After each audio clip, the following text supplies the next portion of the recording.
Mr. Speaker, at this time I'm very happy to yield 4 minutes to our colleague from Dallas, Texas, Mr. Sessions. Gentleman's recognized for 4 minutes.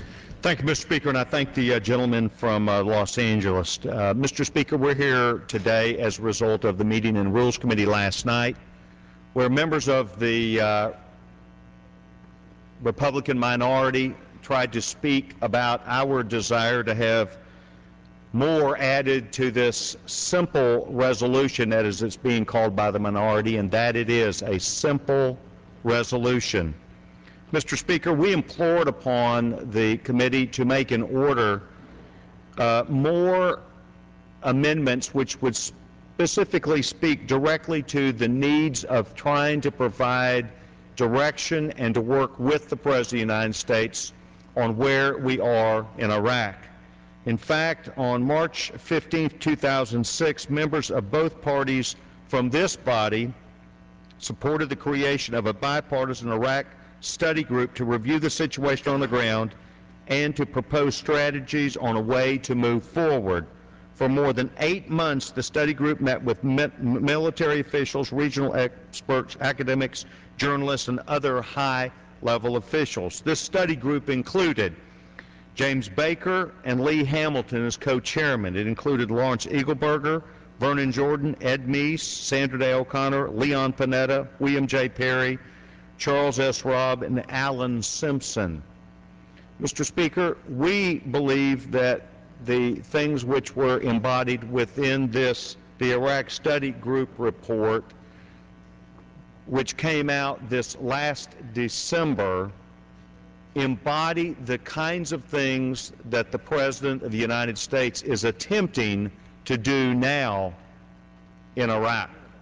The President stood before each and every one of us as we sat in this chamber just a few weeks ago, and he outlined very clearly the changes that are taking place and his willingness not only to work with this body, but willingness to be more specific. I'd like to read some of the things from the Iraq Study Committee report that we will not be hearing as the voice of the United States Congress.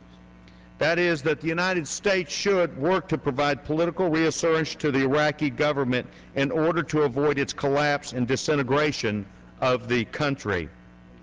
America should fight al-Qaeda and other terrorist organizations in Iraq using more special operations teams. We should train, equip, and support the Iraqi security forces, and we should deter even more destructive interference in Iraq by Syria and Iran. But there's more, and the more is we can, however, support a short-term redeployment or surge of American combat forces to stabilize Baghdad or to speed up training to equip the mission.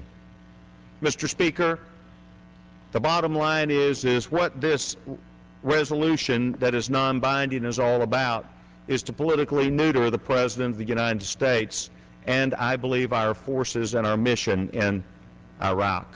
It is about trying to do something that is politics rather than policy. The Rules Committee last night heard from several of our colleagues, one of them, Sam Johnson, who brought forth an amendment that would clarify that Congress and the American people support our troops and the funding for our armed forces that are serving in harm's way to make sure that we do not put that element at risk. Our colleague from Virginia, Frank Wolf, brought the things that I just spoke about. He brought to the Rules Committee the recommendations from the Iraq Study Group, with its emphasis on providing American commanders in Iraq with the strategic and tactical means to support this war. However, my colleagues on the Democratic side have decided that what they want to do is they want to have this be all about politics and not about policy. They're after a simple answer. Mr. Speaker, I yield back the balance of my time.